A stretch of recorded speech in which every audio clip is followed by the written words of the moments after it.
Hello guys, welcome to our channel. This is Teja. ప్రస్తుతం మనతో పాటు ప్రముఖ సీనియర్ జర్నలిస్ట్ ఇమ్మంది రామారావు గారు ఉన్నారు. నమస్తే సార్. నమస్తే బాబు. అందరూ కూడా సెలబ్రేషన్ స్టార్ట్ చేశారు. రేపు కౌంటింగ్ లో ఎవరు గెలుస్తారో ఏంటి, ఎవరు భవిష్యత్తు తెలిసిపోతుంది. కానీ ఇక్కడ సంబరాలు స్టార్ట్ చేసింది రెండు పార్టీలు. ఒకవైపు కూటమికి సంబంధించిన వాళ్ళు సంబరాలు స్టార్ట్ చేసుకున్నారు, మాదే గెలుపు అని. ఇంకొక వైపు జగన్మోహన్ రెడ్డి గారికి సంబంధించిన కొంతమంది నాయకులు వాళ్ళు కూడా స్టార్ట్ చేశారు సంబరాలు. అంటే మొత్తం చాలా కన్ఫ్యూజన్ ఉంది సార్. ఎగ్జిట్ పోల్స్ 90% తెలిసిపోయే ఛాన్స్ ఉంటుంది. కానీ ఇక్కడ చూస్తే వీళ్ళు చేసే చేష్టలు చూస్తుంటే వ్యాస్ట్ చేంజింగ్ అండి. ఒక 5-10 డిఫరెన్స్ ఉంటాయి. అలా కాకుండా ఇప్పుడు ఎవరు మన ఆరామస్థాను సర్వే చూసినట్లయితే ఆల్మోస్ట్ వాళ్ళు తెలియదు కూటమి ఓడిపోతుందని చెప్పాడు. కూటమికి ఓడిపోతుంది, కూటమి ఇంకా ఈవెన్ పవన్ కళ్యాణ్ కూడా ఓడిపోతారని అంత ఎగ్జాజరేట్ చేసి చెప్పాడు. పవన్ కళ్యాణ్ గెలుస్తాడని చెప్పాడు అతను. ఎవరు?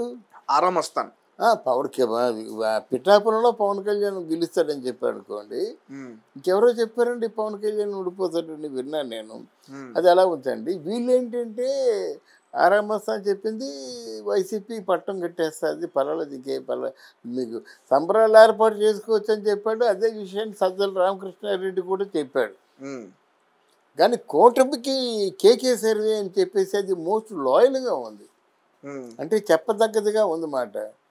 అందువలన వీళ్ళు కూడా కూటమి వాళ్ళు కూడా సంబరాలు ఏర్పాటు చేసుకుంటున్నారు. అట్ ది సేమ్ టైం అక్కడ మన చిరంజీవి గారు కూడా పట్టాభిషేకం అని తమ్ముడు కోసం 9th, 10th వాళ్ళు పెట్టుకుంటున్నారు. వాళ్ళు పెద్ద భారీ ఎత్తున మెగా ఫ్యాన్స్, చిరంజీవి మన పవన్ కళ్యాణ్ ఫ్యాన్స్ వస్తున్నారు. పట్టాభిషేకం అంటే ఫ్యాన్స్ పవన్ కళ్యాణ్కి పట్టాభిషేకం చేయడానికి వాళ్ళు ఏర్పాటు చేసుకుంటున్నారు. దీన్ని ఎలా మధ్యలో అసలు ఏమీ మాట్లాడకుండా సైలెంట్గా కూర్చున్నాడు చంద్రబాబు. చూడండి, అక్కడి నుంచి మోడీ మాట్లాడుతున్నాడు, అమిత్ షా మాట్లాడుతున్నాడు. మోదీ ఏమో పవన్ కళ్యాణ్ మీద ఎత్తుకెళ్ళిపోతున్నాడు, ఆకాశానికి ఎత్తేస్తున్నాడు. ఈ దేశంలోనే పనికొచ్చేటువంటి ఒకే ఒక మంచి యూత్లో ఉన్నటువంటి నాయకుడు పవన్ కళ్యాణ్ అంటున్నాడు అన్నమాట. పవన్ కళ్యాణ్ ఉండవలసిన ఆంధ్రాలో కాదు, దేశ రాజకీయాల్లో ప్రధానంగా ఉండాలంటున్నాడు. దీన్ని ఏమనుకోవాలో నాకు అర్థం కావట్లేదు. ఈ మధ్య ఏమైనా చంద్రబాబు నాయుడు చెప్తే బాగుంటుంది అనుకుంటే అది నోరు ఇప్పటం లేదు. అది మరి దీన్ని ఎలా చూడాలంటే, ఒకటి చంద్రబాబు నాయుడు సైలెంట్గా పనిచేస్తున్నాడా అని ఒక విధంగా అర్థం చేసుకోవాలి. 31వ తారీఖున చంద్రబాబు నాయుడు పవన్ కళ్యాణ్ కలుస్తూ ఉన్నారు. కలిస్తే ఆ సమాచారం ఏమిటో బయటికి పెట్టలేదు. అక్కడి నుంచి ఏంటంటే మోదీ గారి పేషీ నుంచి పవన్ కళ్యాణ్కి కనీసం 6 మంత్రులు ఇవ్వాలి, నామినేటెడ్ పోస్టుల్లో సగం ఇవ్వాలని చెప్తున్నాడు. అంటే ఆల్మోస్ట్ మాకున్నా లేకపోయినా పర్వాలేదు, కానీ పవన్ కళ్యాణ్కి మాత్రం మెజారిటీ బర్తులు ఇవ్వండి, తర్వాత నామినేటెడ్ పోస్టులు కూడా ఇవ్వండి అని చెప్తున్నాడు అనమాట. చంద్రబాబు నాయుడు 1/3 ఇస్తా ఉన్నాడు నామినేటెడ్ పోస్టులు. ఈయనేమో మోదీ గారు అవసరమైతే ఎక్కువ ఇవ్వండి, మాకు తక్కువైనా పర్వాలేదు, నామినేటెడ్ పోస్టుల మీద మాకు పెద్ద ఆశ లేదు. ఒకటి బీజేపీ పార్టీ ఏదో అనుకున్నా బాగా అది ఒక 4 ఎంపీలు స్కోర్ చేసింది. ఒక 2 ఎంపీలు 2 అసెంబ్లీ స్థానాలని గెలిచినట్టుగా కేకే సర్వే చెప్పింది. ఇది మోస్ట్ హ్యాపీ. ఎందుకంటే లాస్ట్ టైం ఎంత ఖర్చు పెట్టినప్పుడు కూడా ఎవరో విష్ణుకుమార్ రాజు తప్ప ఇంకెవరు వచ్చారండి, ఇంకెవరు లేరు కదా. తర్వాత ఏమో హరిబాబు అని ఆయన ఎంపీ ఇప్పుడు ఏదో ప్రాంతానికి గవర్నర్గా వేసాడు అన్నమాట. అందువల్ల ఇప్పుడు అది బాగా పెరుగుదల. Modi is very very happy అండి. తెలంగాణలో ఇక్కడ బీఆర్ఎస్ కంటే బీజేపీ ముందంజలో ఉంది, కాంగ్రెస్, బీజేపీ, బీఆర్ఎస్. రైట్. అయితే మరి వైజాగ్లో కూడా కట్టుదిట్టమైన భద్రతను ఏర్పాటు చేశారు.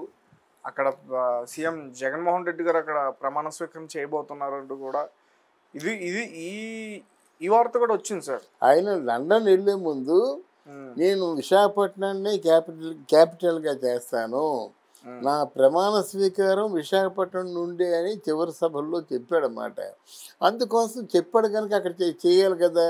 ఏం చేద్దాం అనుకున్నా చేయకపోయినా ముందు గెలిచిన తర్వాత కదా ఇవన్నీ. గెలవకుండా ఓడిపోయారు అనుకోండి, ఎవరి ఇళ్లలో పెరిగే చాలామంది వైసీపీ నేతలందరూ జంపు, ఎవరు రావటం లేదు. ఇప్పుడు మనకి ఉన్న నోరు పెద్దేసుకుని అందరినీ విమర్శించినటువంటి రోజా దగ్గర నుంచి, అక్కడ ధర్మాన ప్రసాద్ దగ్గర నుంచి, గుడివాడ అమర్నాథ్ నుంచి, ఇలా మొత్తం ఎవరెవరైతే నోరు పెద్దేసుకొని గుడివాడ నాని దగ్గర నుంచి, విడుదల రజని దగ్గర నుంచి, ఇలా చాలామంది మొత్తం అంబటి రాంబాబు ఇలా అందరూ కూడా కట్టకట్టుకుపోయారు అన్నమాట. అందువల్ల ఇప్పుడు అందరూ మొహం చాటేసుకునే టైంలో మరి ఈ నెల గెలిచేస్తాడు అనే ఆలోచన. బట్ 600 106 డెఫినెట్గా కూటమి ఈసారి తప్పకుండా గెలుస్తుంది. అందుకోసమే సైలెంట్గా చంద్రబాబు నాయుడు ఉన్నారు అన్నమాట. ఆయన చేయవలసిన కార్యక్రమాల గురించి ఆలోచిస్తున్నాడు కానీ వృధాగా మాట్లాడటం లేదు, ఏది బయటపడటం లేదు. అంటే మరి ఇంకా ఎవరు గెలుస్తారంటారు మీ అంచనా? కూటమి తప్పకుండా గెలుస్తుందండి. అంటే వీళ్ళు చెప్పినట్టుగా లక్షలు ఓట్ల మెజార్టీతో గెలవడం కష్టం, కానీ ఫైట్ టగ్గా ఉంటుంది. నన్ను అడిగితే ఆరామస్థానం సర్వేను కేకే సర్వే కూడా రెండు కూడా ఎగ్జాజరేషన్స్ ఉన్నాయి.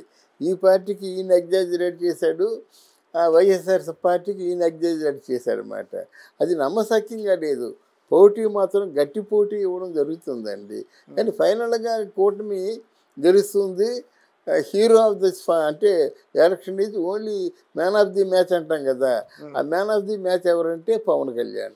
ఈ ఎలక్షన్ ఒకటి విన్నాను నేను, ఒక సర్వేలో టీడీపీకి దాదాపు 78 నుంచి 90 వరకు కూడా సీట్లు వచ్చే అవకాశం ఉంది. అవును, సెపరేట్గా జనసేన కాకుండా బీజేపీ కాకుండా సెపరేట్గా గవర్నమెంట్ ఫామ్ చేసే అవకాశం కూడా ఉంది. అంటే మీరు సర్వే ఏం చెప్పింది? 70 నుంచి 90 అంది. 70 నుంచి మధ్యలో 75 రావచ్చు కదా, 80 దాటితే కదా సింగిల్గా గవర్నమెంట్ ఫామ్ చేసేది. అంటే 90 వచ్చాయి అనుకోండి, ఫామ్ చేసే అవకాశం ఉంది. 2 సీట్లు ఎక్స్ట్రా అయినా ఫామ్ చేయొచ్చు. అసలు 90 రాకపోతే 70 నుంచి 90 అన్నాడు, 70 నుంచి 85 వచ్చాయి అనుకోండి, మీరు ఫెయిల్గా ఓడిపోయినట్టే కదా. అంటే అఫ్కోర్స్ అది కూటమి సపోర్ట్ ఒకటి ఉంది కనుక డెఫినెట్గా గెలుస్తాడు. అంటే ఇండిపెండెంట్గా గవర్నమెంట్ ఫామ్ చేయడానికి అవకాశం ఉండదు. ఇదంతా రేవంత్ రెడ్డి గారు చేశారండి, మీరు ఒకరు. ఎందుకంటే తెలంగాణలో నువ్వు ఉన్న పైకి రాలేవమ్మా, అక్కడ ఇండిపెండెంట్గా స్వచ్ఛంగా ఉంది కాంగ్రెస్ పార్టీ. నువ్వు పార్టీ పెట్టదలుచుకుంటే నువ్వు వైఎస్ఆర్ తెలంగాణ కాంగ్రెస్ పార్టీ అనే పేరుతో పెట్టొద్దు, కాంగ్రెస్ పార్టీ పేరు పెట్టు. కానీ కాంగ్రెస్ పార్టీకి ఇక్కడ కంటే, ఎందుకంటే బేస్డ్ ఆన్ తెలంగాణ ప్రజలు, తెలంగాణ ఉద్యమం, తెలంగాణ జాతికి అంకితం ఇది. ఇంకోళ్ళు వచ్చి మరి అంటే ఈ మధ్యకాలంలో బీజేపీ వస్తుంది ఉధృతంగా, కానీ అక్కడికి వచ్చి ఆంధ్రాలో శర్మిలకి మొత్తం సపోర్ట్ చేశాడు. శర్మిలకి ఏదైనా పొరపాటున కానీ ఇబ్బంది కలిగించారా మీ తాట ఒలుస్తా అన్నాడు. అమ్మ నువ్వు ఎప్పుడు పిలిచినా నేను వస్తానమ్మా అన్నాడు. అంటే పంపించింది మాత్రం రేవంత్ రెడ్డి. అయితే ఇక్కడ పంపించినందుకు ఆవిడ ఎంత సేవ చేసిందో తెలుసా మీకు? కాంగ్రెస్ పార్టీలో జవసత్వాలు కూడా మళ్ళీ పుంజుకున్నాయి. కాంగ్రెస్ పార్టీ వాళ్ళు కండువాలు వేసుకున్నారు. కాంగ్రెస్ పార్టీ వాళ్ళు ఒకళ్ళు 2-3 గెలిచే అవకాశాలు ఉన్నాయి. ఆంధ్రాలో కాంగ్రెస్ పార్టీ గెలవడంటే ఒక 4 రోజుల గ్యాప్లో వచ్చి ఆవిడ తీర్థం పుచ్చుకుంది. చాలా గొప్ప విషయం కదా.